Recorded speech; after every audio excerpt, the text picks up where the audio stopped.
There's no other way to describe our guest speaker tonight than as a recovery warrior. Wes has over 7 years of sobriety, all of them hard-fought and well-deserved. Wes is a successful businessman, a husband, a father, a sponsor, and a sponsee, and somebody I am very happy and pleased to call my friend. Please join me in welcoming Wes F. All right, hello everyone. My name is Wes. I'm an alcoholic and an addict. Congratulations to everyone who is celebrating a milestone or just celebrating another day of sobriety. Today, I believe that I was born an alcoholic and an addict, although I didn't know it when I was born, and I was in denial about it for a long time. My first drink was when I had just turned 13, and there was 5 of us drinking a 50-50 mix of diet root beer and white rum. It was pretty disgusting, and everyone was just sipping it to be cool and to fit in.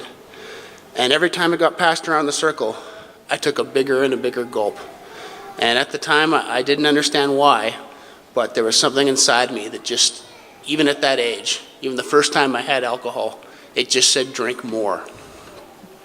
As a result, I drank about half the bottle to myself, threw up everywhere, made an idiot of myself, and got sent home from school camp. I remember being really, really scared on the ride home. I was sent back home in the van with the teacher. And I remember thinking about how big of a mistake I made, how disappointed my parents would be. I was nearly expelled from school. About a month later, I was drinking gin in a Tupperware at lunch hour. All that fear had been forgotten, and once again I was right back to alcohol, and that was the pattern from the early days. By the time high school came around, I knew that I drank differently than other people. The people I hung around with would drink frequently, and some of them, not all of them, would drink as much as I could or would. However, I've learned that alcoholism isn't about how much you drink or how often you drink. It's about the relationship that I had with alcohol, and for me it was about the level of control. And really, when I was honest with myself, even from the early days, I did not have control over alcohol. Sometimes when I drank, I was charming. I was the life of the party, or at least I thought so. Other times I was a mess, doing anything from crying in the corner to a delusional rage. I wasn't a violent person sober. I'm not a violent person, but I was very unpredictable when I was drunk. The other scary part was that I wouldn't remember what I'd do. Even in high school, I'd have blackouts and then have to think back as to what I did or who I hurt the next day. So even though I recognized I was different, at least subconsciously, I desperately wanted to drink normally. I almost became obsessed with it. I thought it was something that if I learned to control or if I tried hard enough, I could figure it out. But of course, I never did. Over a period of time, it just got worse. It never got better.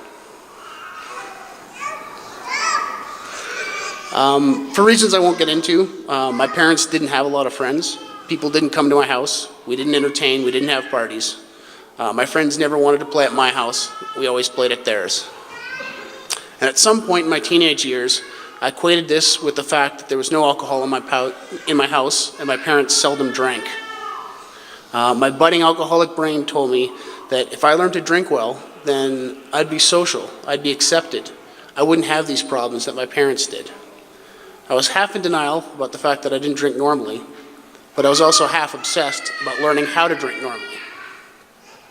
By the time I hit 19, I was already living with a girlfriend and fighting with her about how much I drank and what I did when I was drinking.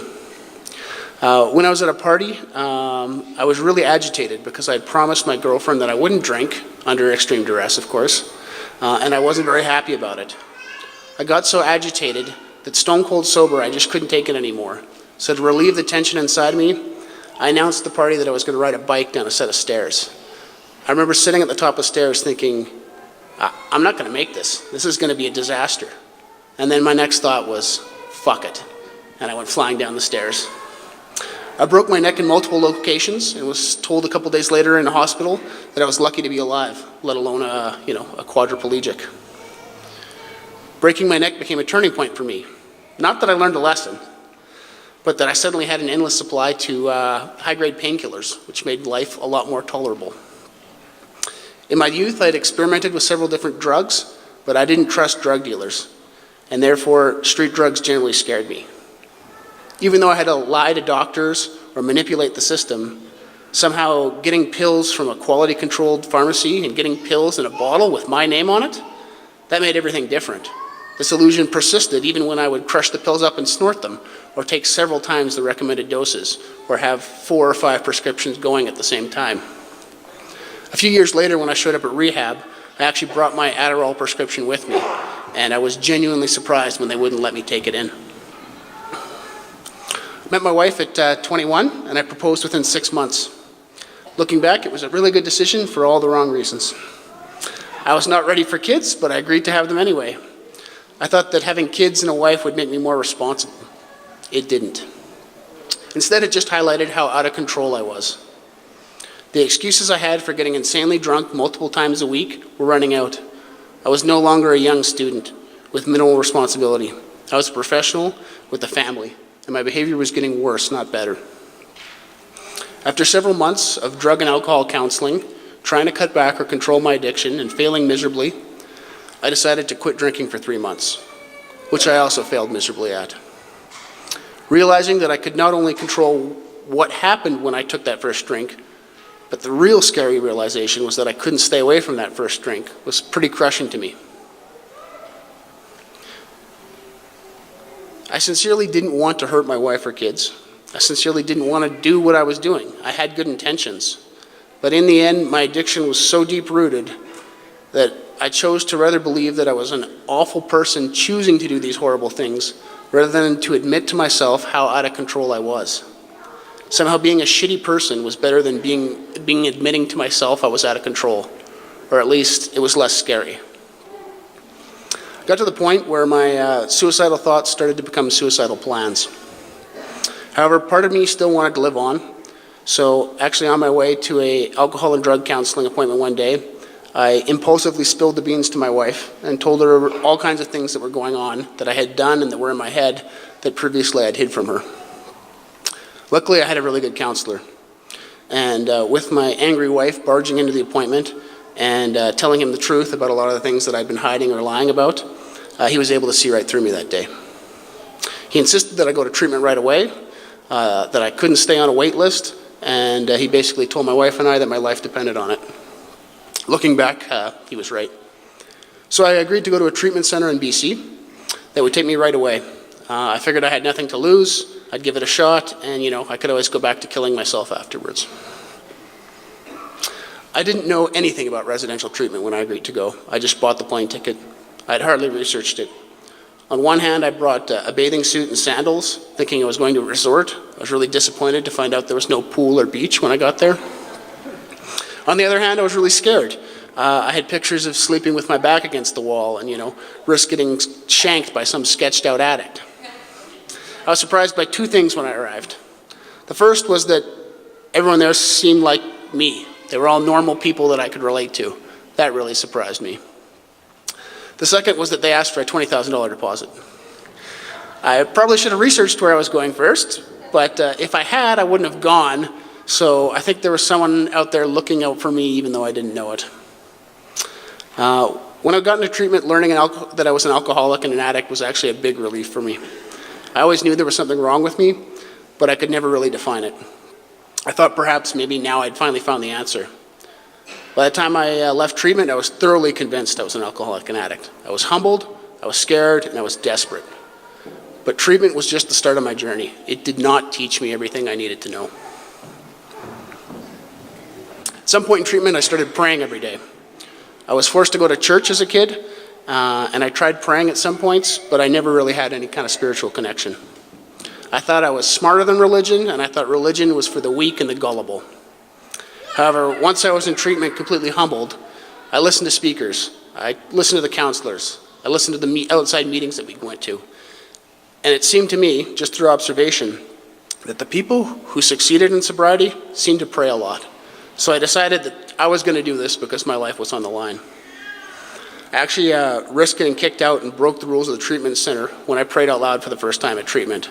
I snuck off into the woods, and I started it out just something along the lines of, I'm going to say something, and if something's out there, you can listen. That was the level that I was starting at.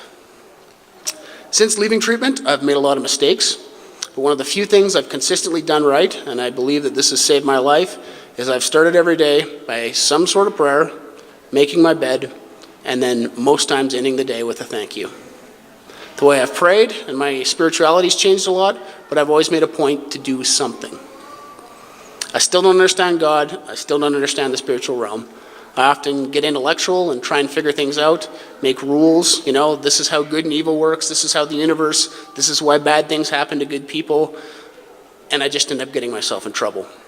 When I go back to the basics, which is simply believing that there's something good out there, and that good thing is powerful enough to help me, if I work with that power, that's enough.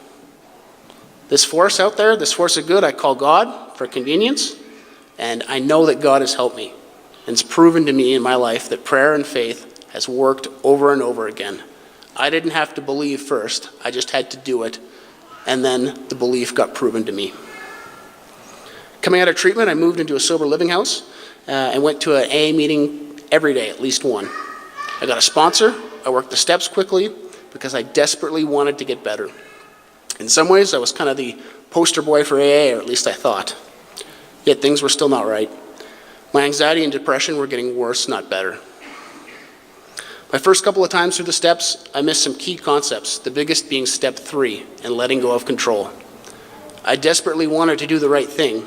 I wanted to do God's will, and I was willing to do the work. However, subconsciously and consciously later, I realized I was just too afraid to let go of control, and I just wasn't comfortable enough with the unknown. What I wanted was every morning to pray, to get God's will written out for me for the day in the fog and the glass, and then, then I'd go out and be in control and do God's will, and, I was willing to do the work. I just wasn't willing to deal with that uncertainty. I needed to know. Turns out that God's will for me was not to know what was going to happen. It's not for me to be all-powerful and knowledgeable, despite my good intentions or my desperate desires to need to know. My anxiety spiraled out of control, starting in treatment, and then it got worse after I left. I had physically debilitating panic attacks throughout the day and would be frequently woke in the middle of the night. I was throwing up from anxiety, sometimes a dozen times a day. I lost 20 pounds in a month coming out of treatment. I was sleeping on average 2 to 3 hours per night, and I started to become delusional. I've read that many people who attempt suicide don't truly want to die, rather they just get to a point where they don't see any alternatives, and I can relate to that. Because in that short period of time, I just honestly felt like there was no way out. I was doing everything I could think of to get better, and I wasn't getting better. I was just getting worse. And I felt that I had to hide these thoughts, because in the past, I used my suicidal tendencies as an excuse to manipulate the people around me, and I knew I couldn't do that anymore. I remember sitting in an AA room at 4.5 months sober, knowing that I would never survive to get my 6-month chip. One night after being awoken from sleep with a vicious panic attack, after about half an hour, I prayed as sincerely as I ever have in my life. And I just said out loud, "God, please help me. I'll do whatever you want." And I started crying, and I just said, "Please help me." My prayer was answered, but not in the way that I'd hoped. I was going to an aftercare group where I felt I could be honest. And for about a month, they had been watching me deteriorate. That week, I just got to the point where I was so worn out that I admitted to them that I was just waiting for the inevitable moment where I'd be too worn down and too weak, where I fully expected to get drunk and to kill myself. One of the group members was a firefighter, and he drove me straight from group to the hospital, where I spent 8 days in a ward where the locks are both on the inside of the door and the outside. When I was in the hospital, which was the answer to my prayers, but I didn't realize it, my wife asked me for a separation. I was really angry and hurt on a lot of different levels. It didn't seem fair to me that now that I was trying to get better, she was leaving me. But deep down, I understood. I knew why. I had pushed her and abused her to the limit, and then some. I had put her through so much, and there's only so much a human being can take. I let her move to Vancouver with my kids. I signed over my battered finances to her, along with the power of an attorney. I had several people advise me against this, and understandably so. But I knew that deep down, fighting her was the wrong thing to do, regardless of what position it put me in. In our relationship, I had always been the one in control. I had always been the one asking her to trust me, and then I abused that trust. So I knew that I was doing the right thing for her and I was doing the right thing for my kids. And that was God working through me, because anyone who knows me knows that I do not like giving up control. This is something that I would never do on my own. This was just not in my character. When I was in treatment, I looked at all the people around me who had lost everything, and I was grateful that I had stopped just in time. When I left treatment, I still had a wife. I had kids in my life, a house, a car, a good job. I felt so glad that I didn't take it to the point where all these other people had lost it. And then within 6 months, I'd lost them all. Turned out my old life needed to be burned completely to the ground before I got better. When I was in the hospital, I was visited several times by people from AA, which surprised me. They came more often than anyone else. However, I had a lot of shame. I felt like I had failed. I remember walking into an AA meeting being held in the hospital with a member from my home group. We were chatting, and he had found out that I hadn't relapsed, but checked myself into the hospital sober, and he told me that he was proud of me, which caught me completely off guard. He said that almost everyone he saw in those meetings that he visited were always there after a relapse, and that he told me that he was proud of me, that I did the right thing, that I was alive, I was sober, I was trying to do the right thing, and that alone was good enough. And that was just such a novel concept to me, that I hadn't failed.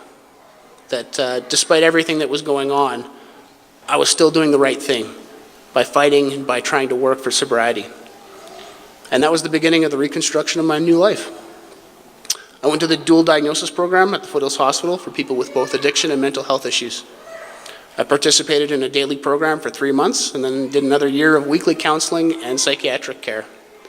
Although I was no stranger for psychologists and psychiatrists, having bounced in and out of the mental health system since I was 5 years old, this time it was different. And it was different because I was sober, and because I was sober, I was able to be honest with myself at a level I was never capable of before. I worked through a lot of issues, going back to early childhood, as well as cognitive and behavioral strategies for my new life. I basically started my life over with new friends, a different surrounding, different routines. Eventually, I slowly even started working again. I learned not to chase my wife, although I desperately wanted her back. I also didn't look for a replacement, which turned out to be a really good idea. Instead, I focused on working on myself just a little each day and learning to be a dad. Prior to this point in my life, I had never spent more than a couple of hours with my kids, because when I was alone with them, I started having panic attacks because I realized that I didn't know how to take care of them. So previously, rather than dealing with those fears, I'd always pushed the responsibility off to my wife. At 9 months sober, I drove out to Vancouver and I took care of my kids each day for about 8 hours for an entire week while my wife was at work. It was absolutely terrifying for me. But at the end of the week, I felt such an amazing sense of accomplishment, pride, and relief that I was able to do it. Today, I'm 7 years clean and sober. Thank you.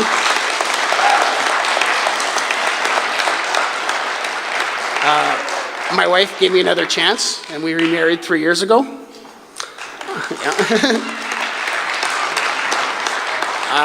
It turned out that just being a healthier version of myself and not pressuring her made me more attractive. Go figure. I'm not perfect, but today I can call myself a father to my children, which are the best things in my life. Life's good on the outside for me these days, but life still has its challenges. Fear and anxiety and depression have not disappeared from my life, but now I have a chance to deal with them. I still struggle with letting go of control, but the difference is that today I can catch myself doing it, and I have a solution. Today there's a way out of all my problems, and I do have a choice, because through prayer and God I have access to a power that I never did before. So it's great to be alive, it's great to be clean and sober. Thank you.